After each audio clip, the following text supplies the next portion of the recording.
Бәріне сәлем, сендермен бірге мен, сүйікті сырлас достарың Санжар Айдар.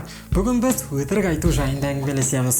Нақтырақ айтқанда, жігіттің саған өтірік соғып жүретін анықтайтын үш белгі жайында.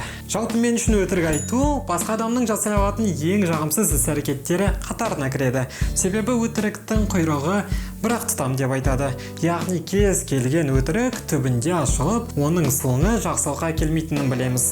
Ал қарым-қатынаста ең бастысы бұл шынайы болып өтірік айтпау.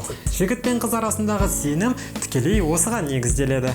Егер сендер менің айтқаныммен келіспейтін болсаңдар, онда өз ойларыңды төменге комментарийға жазып кетіңдер.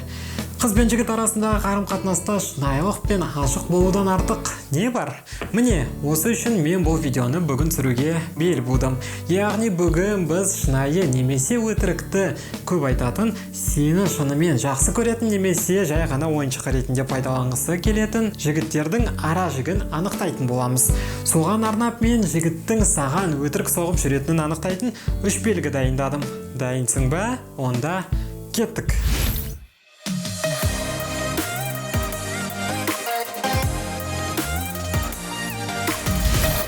Сонымен, елестетіп көрейік. Сенің жігітің бар, және араларында бір кикілжің болды делік. Жігіт бір нәрсе бүлдірген екен. Осы орайда сен оның шын немесе өтірік айтып отырғанын білуің қажетсің. Бүгінгі күннің басты сұрағы осыны анықтау болып келеді.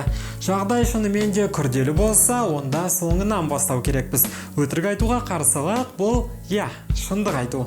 Сонымен адамның саған шындық айтып отқанын қалай білеміз?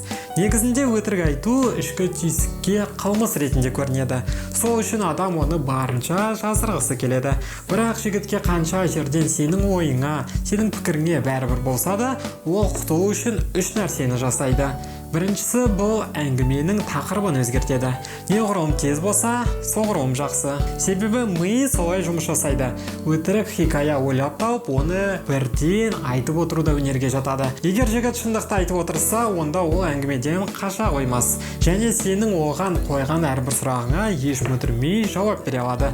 Ал өтірікшілер жалған хикая ойлап тауып жатса да, басқа белгілер арқылы ұсталып қалатыны анық. Екінші, ол саған шындықты толық айта қоймас. Барынша өтірік айтпауға тырысса да, шынымен де не болғанын толық айтпайды. Басты факттарды жасырады. Оны қалай түсінеміз? Оп-оңай.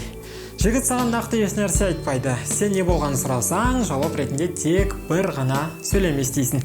Яғни ол сенің барлығын білгеніңді қалай ма? Әлде тезірек әңгімеден қашқысы келе ме? Үшінші, сасқалақтау. Яғни адам саған тек шындық айтса, онда ол өзін кінәлі сезінеді. Бұл бірден байқалады. Ал керісінше, құлағыңа лап шайлып, өтірік айтып жатса, онда ұялудың иісі де көрінбес. Оның көздеріне тура қарасаң, олардың қашып жүргенін байқайсың. Осы сәтте қолдарын да қайда тағатынын білмесе, онда бұл жерде бір нәрсе дұрыс емес екені анық. Ал бүгінге осы айтылған кеңестер пайдалы болып, видео саған ұнады деген ойдамын. Сол себепті тез лайк басып, өз пікіріңді төменге жаз. Бұл тақырып жайында көбірек ақпарат білгің келсе, дәл қазір менің төмендегі инстаграмыма кірсем болады. Жаңа видеолардан құр қалмау үшін каналға тіркелуді ұмытпа. Сенімен бүгін болған мен, Санжар Айдар.